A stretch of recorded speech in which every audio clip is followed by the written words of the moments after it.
An urban legend about a 17-year-old who built a nuclear reactor in his backyard turns out to be true. Welcome to InformOverload. I'm your host Johnny Rogers, and if you're new to the channel, we tell you about the most interesting news stories we find on the internet and we make them more entertaining. This is one of those stories that you say to yourself, there's no way in hell this could be true.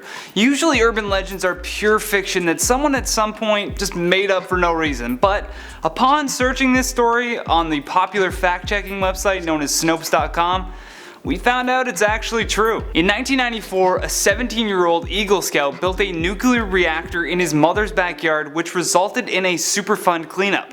Now, if you're also wondering what a Superfund cleanup is, it's a program designed by the United States federal government to clean up sites contaminated with hazardous substances. Luckily for this Boy Scout's mom, it was established in 1980, saving her a ton of cleanup. In 1991, the Boy Scout named David Hahn earned the first and probably only Atomic Energy Merit Badge. He earned this badge by making a drawing which displayed how nuclear fission occurs and by building a model reactor using, are you ready?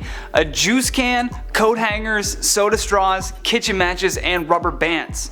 Doesn't sound like much, but it was the spark that led to a much grander form of creation.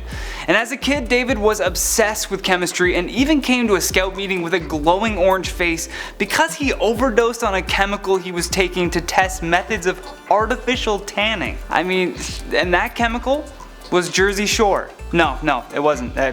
It was a much more difficult chemical to pronounce, so I went with that route. He was also responsible for blowing a large hole in the wall of a Boy Scout tent after he accidentally lit up a pile of powdered magnesium. The reason his laboratory was moved to a shed in the backyard is hilarious as well. One night he was in his parents' basement when an explosion rocked the house, and upon inspection they found a semi-conscious David with smoking eyebrows after he ignited red phosphorus by hitting it with a screwdriver. After reaching the high status of Eagle Scout, David, driven by his ambitions for greater things, wanted to create a breeder reactor, which is an energy generating nuclear reactor that produces more fuel than it consumes. He did this simply by collecting most of the radioactive materials from household items and extracting the radioactive components. Hence the reason we need child-proof locks on cabinets. He even went as far as posing as a professor to purchase uranium from a Czechoslovakian firm. Hahn then took his radioactive radium, mixed in with his isotopes from household items, wrapped them in aluminum foil, thus creating a makeshift core for the reactor. Although it all came to an end when police received a call that David was stealing tires from a car in his residential neighborhood.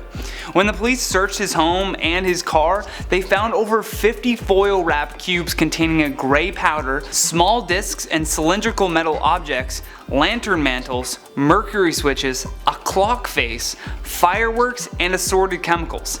David warned the police that his toolbox was radioactive, and so they called in the emergency response team fearing it was an atomic bomb. The Superfund cleanup cost approximately $60,000 and sent David into a deep depression.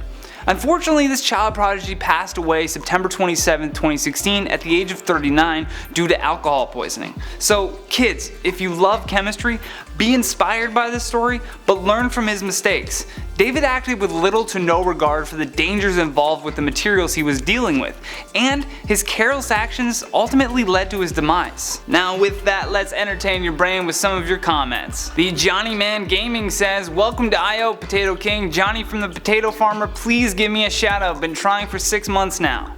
We need our potato farmers, and I love your name, so there's your shout out, buddy. Yeah underscore boy underscore 90, I love that name. I bet everyone $1 million that this comment wouldn't get featured. Pay up, you boy. Pay up. We should set up a Patreon page or something for that. Flufferella Conspiracy says, Bridgestone Arena in Tennessee would give you an audience. Well, Tennessee, hit me up. If you're there, I'll bring some comedians, we'll put on a show. Let's do it. Midnight Dazzle says, I hate Johnny's teeth. Well, kids, guess what? My parents hate them more. You know how much money they invested in braces? Wear your retainer. Nelson says, this guy ain't even funny. Give me a chance, Nelson. God. First you beat up Bart Simpson, now you're beating up me in the comments. You know what, just wait. You wait, Nelson. Thank you so much for watching Inform Overload, guys. Hit that thumbs up button if you enjoyed this video. If you're new here, please don't forget to subscribe before you leave. Plus, I'd love to get your take on this, so comment down below with what you thought. Do you think that David's parents should have been more involved with him, or is staying out of their kids' way more beneficial? I don't think it was, but I'm gonna leave it up to you guys. And if you want more videos like this one, just click the playlist on the screen. And if you have any hot tips on any new and exciting stories that you want us to cover, just find my Instagram in the description below and send me a DM. From Inform Overload, I'm Johnny Rogers. Until next time, take care.